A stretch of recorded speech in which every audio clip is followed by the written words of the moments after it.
Welcome back. Thanks again for joining us for another edition of Angel Nest, where real angel investors and entrepreneurs gather to tell the stories of their great new businesses. I'm David Hemingway. I'm a 5-time founder, and I'm now an active angel investor. And my mission here is to really examine how those relationships work between the entrepreneurs and their investors and how they collaborate to launch and grow great new companies. We don't recommend or invest in businesses at Angel Nest. Instead, we give the companies a platform to tell their story so they can connect with the savvy investors, advisors, and even the customers they need to find in order to grow. Today we welcome Juno Lee. Juno, along with his partner Alex Langston, is the co-founder of Combinico. Combinico is a fast casual Asian-styled food business that the pair launched in 2017 near the University of St. Andrews in Scotland. We're also speaking with one of their first angel investors, Alex Rowe. Alex is the co-head of the St. Andrews University Angel Group and is quite excited about the brand that they are building at Combinico. They already did $750,000 in business their first year. And one of the things they're doing is they are capitalizing on popular trends with millennials like sustainability, and they're also very much into plant-based foods. So Juno Lee, welcome to the program. Thanks for joining us. Thank you very much for having me. I'm curious, what got you started at Combinico? Combinico, we describe it as a Korean minimal food design company. Kombini means convenience store in Japanese. And there are Kombinis in Korea, in Japan, and other parts of East Asia. And they're basically really amazing convenience stores with, high quality, delicious food for ready to go, as well as they sell lifestyle items. So your food products are all Asian based?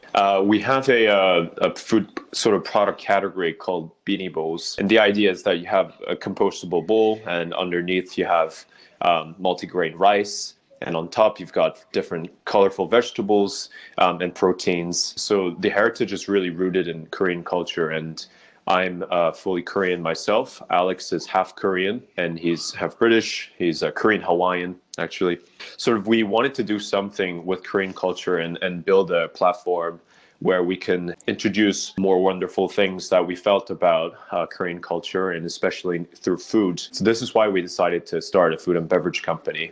And Alex, I'm curious, as an angel investor, what was it about Combinico that got you so engaged right from the beginning? Well, first and foremost, it was meeting Alex and Juno themselves. Very, very impressive, credible young entrepreneurs who spoke very well, articulated the idea and the product very well, but more importantly, had built this brand and this business from scratch and had achieved an unbelievable amount of traction in their first year. And I happen to have that additional knowledge that I know St. Andrews. And if you know St. Andrews, it's a small town on the edge of Scotland, but with a very captive audience. But it's also quite a fickle town in the sense that, and I'm sure Juno will agree with this, there's a lot of turnover of businesses. There's a lot of new restaurants that open up, don't quite make it and close down.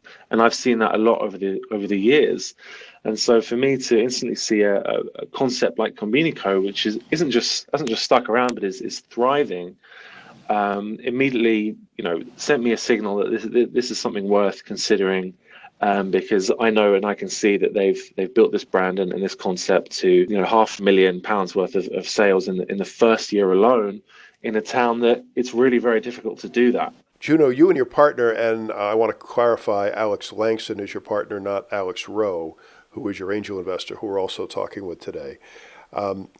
Neither of you really had a background in food, right? So how did you approach developing a new brand like Combinico? We were designing food products from, I guess, the perspective of consumers like us, as well as designing space, designing the brand. It doesn't feel like it's just a food brand. When we design retail spaces, I think we derive much of our inspiration from fashion retailers. So there are a lot of these things I think at play that help kind of build cultural connection with young customers. And especially, I think young customers nowadays are looking for, food brands that they can interact with on a daily basis, that makes them feel something. It's not just about buying a product and for convenience sake, but it needs to make you feel some way when you enter the store and pay for the product and walk out with the bag.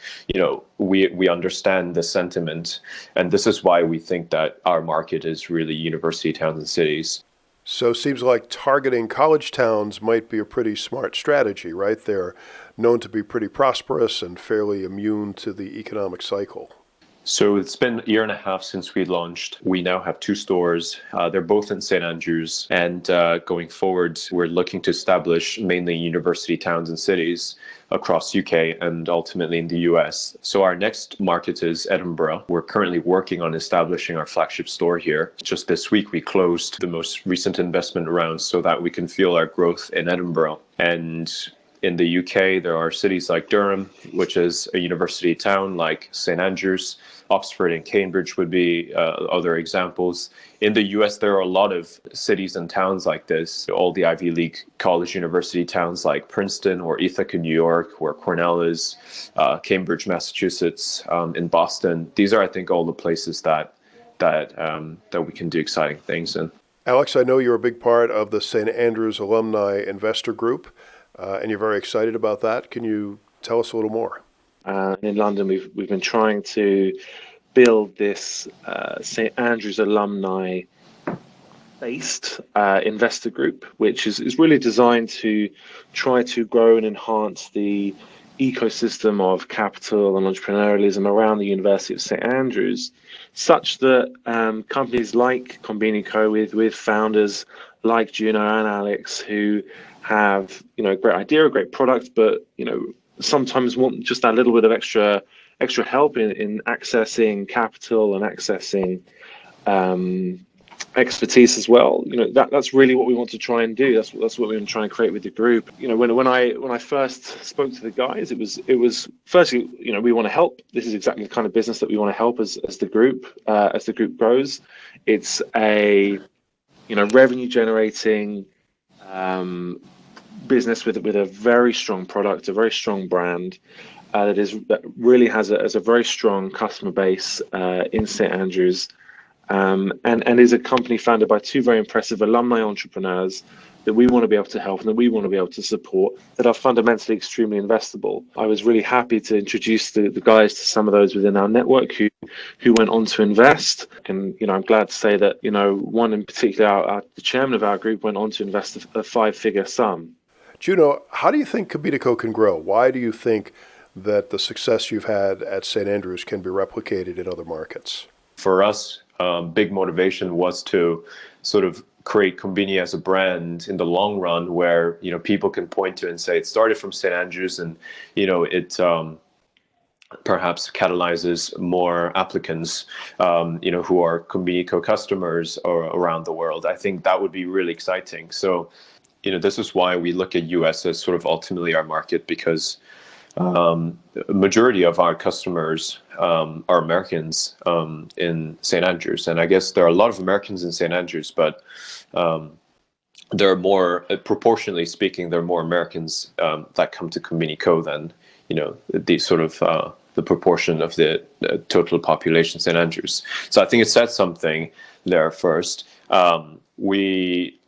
Again, majority of our customers are students, and I guess a big part of that is because it was started by 2 students. We knew exactly what students needed, what was lacking. And is that part of why you believe your future is plant-based foods with an emphasis on sustainability? Yes, and this is why we started a plant-based outlet, and going forward, we intend to create only plant-based outlets. At least that is the current vision. We've had a lot of discussions, over the past 2 years since ideation stage, about what it means to be, I guess, conscious of the environment, of the community. And there are lots of things that we can do to obviously be more sustainable and so forth.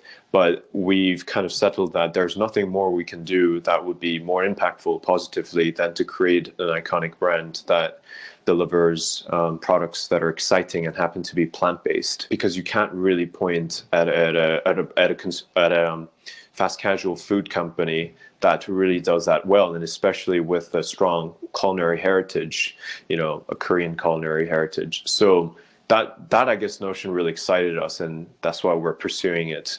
In terms of, I guess, the consumer trend, people will seek more kind of convenient food options, or they're going to have to be highly experiential for them to leave their house and go to a place to eat. So inevitably, we're going to be using a lot of packaging, because most people will want something very quickly.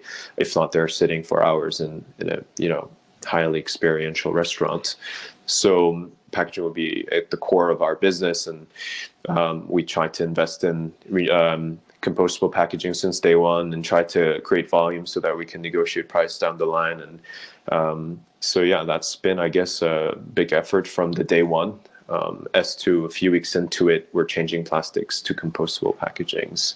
So Alex, I'm curious, I always ask angel investors, is it concept first or is it founders first that makes you want to invest? Primarily, it is the founders. I think when with such an early stage concepts, it's kind of more of you can only have a certain amount to rely on. Yes, you can look at projections and financial forecasts, but at the end of the day, it is at such an early stage. You need to look for those signals where you can find them, and it is inherently risky at that stage. So there's not, in my opinion, there's not a huge amount of value in trying to look and understand and compare the financial forecasts that a company the size and at the stage of Combinico is showing, because you don't know what way the industry is going to turn. You have to look at the people behind it and their traction to date. I think for me it was always about, what have these guys done, what have they achieved, and with what resources to date. And I've got to say that they've created such a strong brand with ambitious and very credible and reasonable expansion strategies, but really reinforced by an incredibly strong first year of sales, as I mentioned, and also some very impressive sector-specific investors, which they have on board. And as you can tell, the story is a really compelling one. And I think it's the same with a couple of the investors that we introduced, who I think saw what we saw at the very beginning, which was that these are very investable individuals who understand their market, have a really strong product, are tapping into very current topical trends such as sustainability, and things like plant-based foods, which is a particularly strongly growing trend here in the UK. And you just combine that with the charisma that they have, the ability to sell the products, to sell the vision, and their traction to date. That really, I think, was what it came down for me, and probably I think for those that invested as well.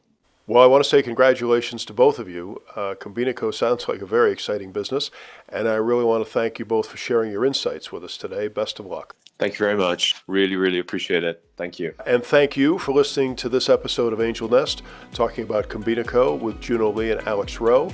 You can learn more at our website, theangelnest.com. And now for the disclaimer that we don't invest or recommend investments. You should always do your own homework before investing anywhere, especially in private ventures. I'm David Hemingway, helping my fellow angel investors and the founders they support find their next great venture. So long until next time.